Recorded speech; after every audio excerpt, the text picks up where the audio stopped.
With Detective Pikachu now out in theaters, there are 22 Pokemon films, so let's rank these movies from worst to best.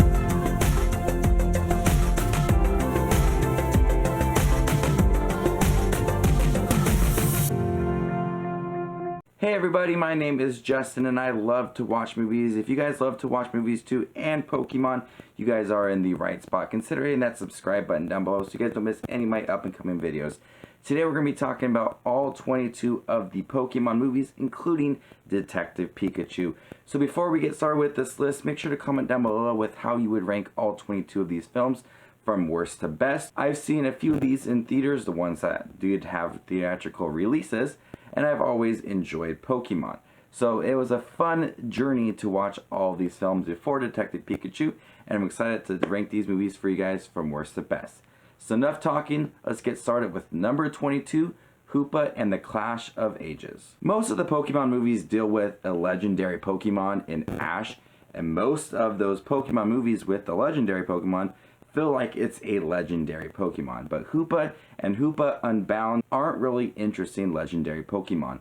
I do find their designs to be really cool, but the ability to summon other Pokemon through teleportation makes it for a character not really worth watching.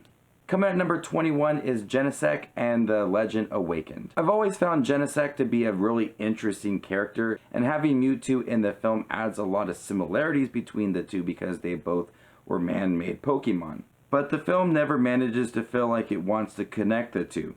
As a group of Genesect attempt to find their home, the film throws in some confusing storylines and an attempt for the fans to connect to some of the Genesect in the movie, but it never really works. Coming at number 20 is Diancie and the Cocoon of Destruction. Just like Koopa, I found Diancie to be a cool looking Pokemon, really good design, but not that interesting. Diancie is going on a journey to restore the Heart Diamond to keep her kingdom alive, and along the way, Ash and company take Diancie shopping, which are scenes that really feel out of place. There is a fun battle sequence at the end with the X and Y legendary Pokemon, but ultimately this film feels very generic and not a very exciting Pokemon movie. Coming at number 19 is Black Victini and Reshiram and White Victini and Zekrom. This movie was released into two different movies. Depending on which one you got one with Reshiram as the main Pokemon or Zekrom with the main Pokemon. It's really the same movie with just different Pokemon. I've seen both, but I think it's okay to just watch one of them. Victini is an adorable Pokemon and fun to watch, but the movie gets generic once Victini gets captured to use its powers to help out either Zekrom or Reshiram, depending on the movie you're watching. I found the battle between Zekrom and Reshiram at the end to be very entertaining, but the villain and the storyline is something I feel like I've seen before. When watching the movies for Detective Pikachu, I ended up watching White Victini and Zekrom, and I felt no need to rewatch the other one because I knew it's essentially the same thing. Coming number 18 is Girantina and the Sky Warrior. Now, Girantina and the other legendary Pokemon in this movie, Shaymin, are two legendary Pokemons that I really do enjoy from the 4th generation Diamond and Pearl video games. But the movie didn't do a good job developing these two Pokemon. Girantina and the Reverse World is a good concept, but its storyline feels sloppy. There are some good battle sequences throughout this film, but ultimately it's a forgettable flick. I wanted a lot more from Girantina and Shaymin, as well as the Reverse World, but I feel like I did not get that. Coming at number 17 is Zoroark, the Master of Illusions. This is a pretty interesting story that was complex and had a well thought out villain. Celebi is also involved in this movie, but unfortunately this movie isn't very memorable. Zoroark has been a popular Pokemon throughout the years, and I do think that this film did a good job showcasing Zoroark's ability, as well as people trying to exploit his powers. Because Zoroark is a master of illusion, and the villain in the film wants to exploit that and do villainous things and have the blame be on Zoroark. I think it's a complex story, but I don't really remember too much from this film after I just watched it. Coming in at number 16 is Pokemon Ranger and the Temple of the Sea, where most of the films are trying to promote the 3DS games or the main generation games. This one was promoting the Pokemon Ranger games. The setting around the sea is something different from other films, and that was a nice change. Jack Walker has been undercover with a pirate crew trying to return a Manaphy egg, and I found his character to be interesting. Marina Group is a traveling circus that has a goal of protecting this Manaphy egg.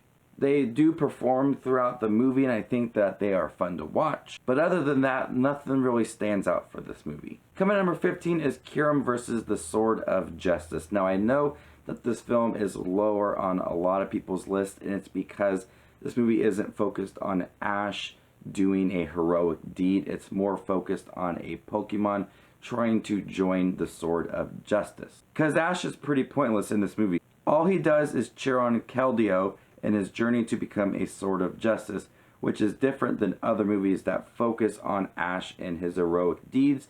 This just focuses on one Pokemon. I enjoy the screen time that Colbion, Terrakion, Virizion, and Kyurem got in the movie. I'm really bad at pronouncing Pokemon names. Keldeo's determination in the film is something worth watching, and I do think it's a nice change of pace to focus on a smaller legendary Pokemon compared to a much larger legendary Pokemon, and also having his journey be the center of the movie instead of Ash trying to help out a Pokemon, because all he's doing is cheering his Pokemon on.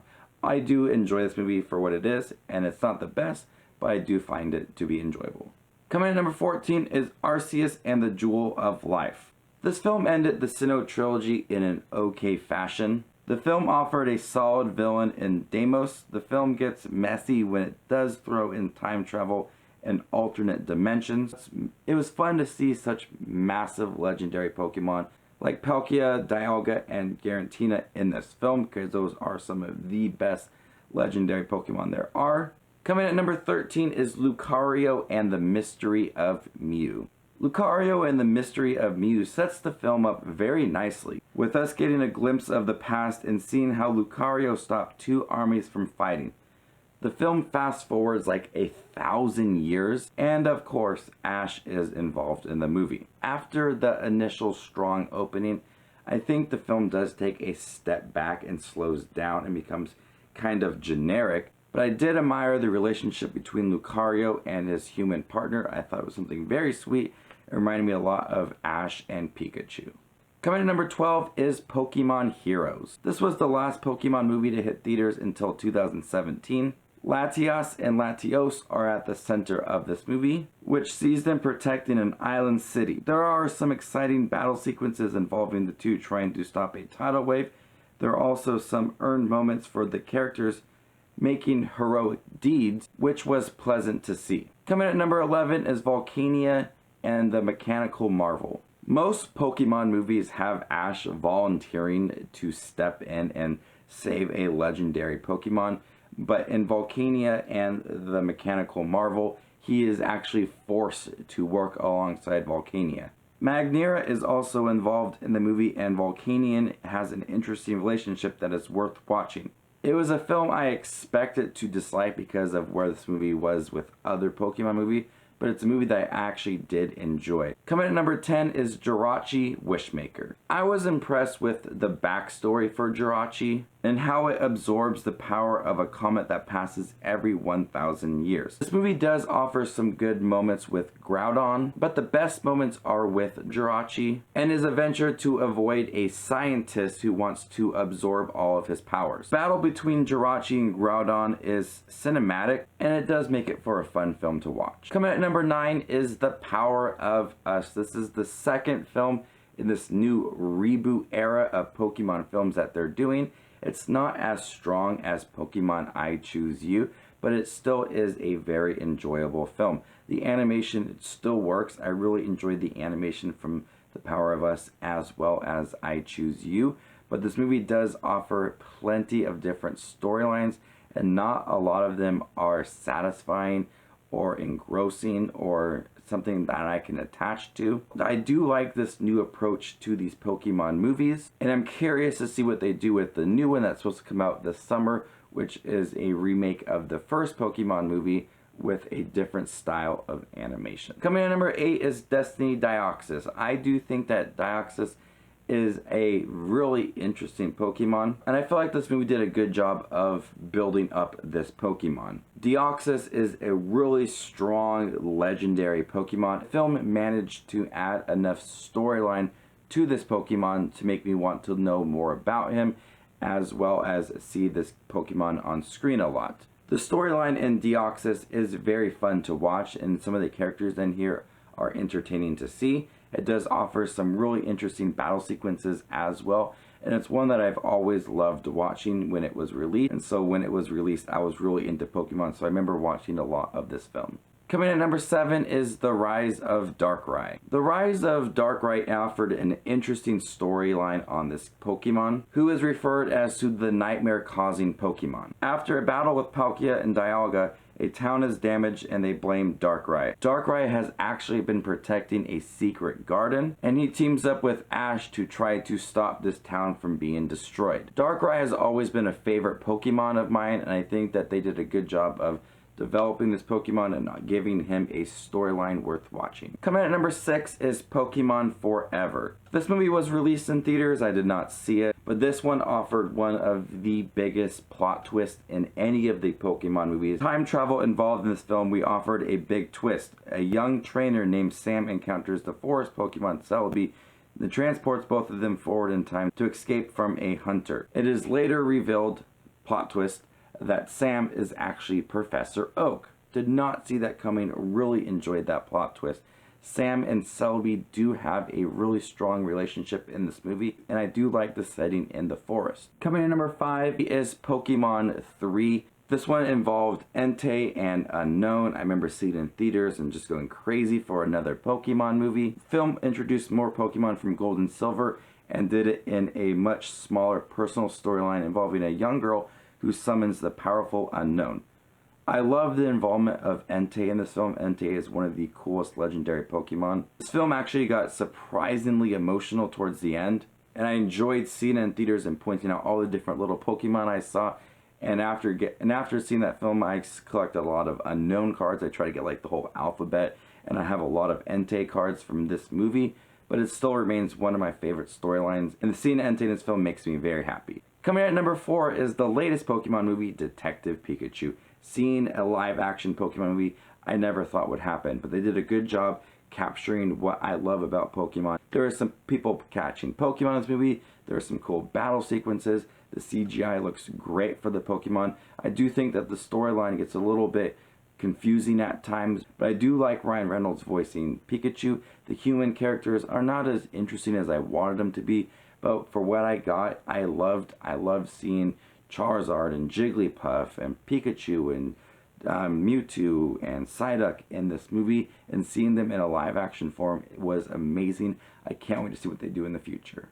Coming in at number 3 is Pokemon I Choose You. I was really surprised by this one because after the initial thought of it being just a remake of the first few Pokemon episodes, I was like, what's the point in that? But it's one of the coolest Pokemon movies there is. It redoes a lot of the first few episodes of Ash getting Pikachu, Charmander, Caterpie, and the very sad moment of him releasing Butterfree. It took all of those moments from the original episodes that I loved and added some different characters and more depth to some of the story arcs. I was against it at first, but I ended up loving this movie. The first time I saw it, I was like, yeah, I don't really like that. I watched it again, I thought this was a really cool film. Coming in at number 2 is Pokemon 2000. I love Lugia, and I love Moltres, Articuno, and Zapdos. So seeing all of these Pokemon in this film made me very happy, and I remember buying some of the toys for this movie and playing with them while I was watching this film at home. Pokemon 2000 had the benefit of offering a good message towards kids, that one person can change everything, and that message was carried throughout the film.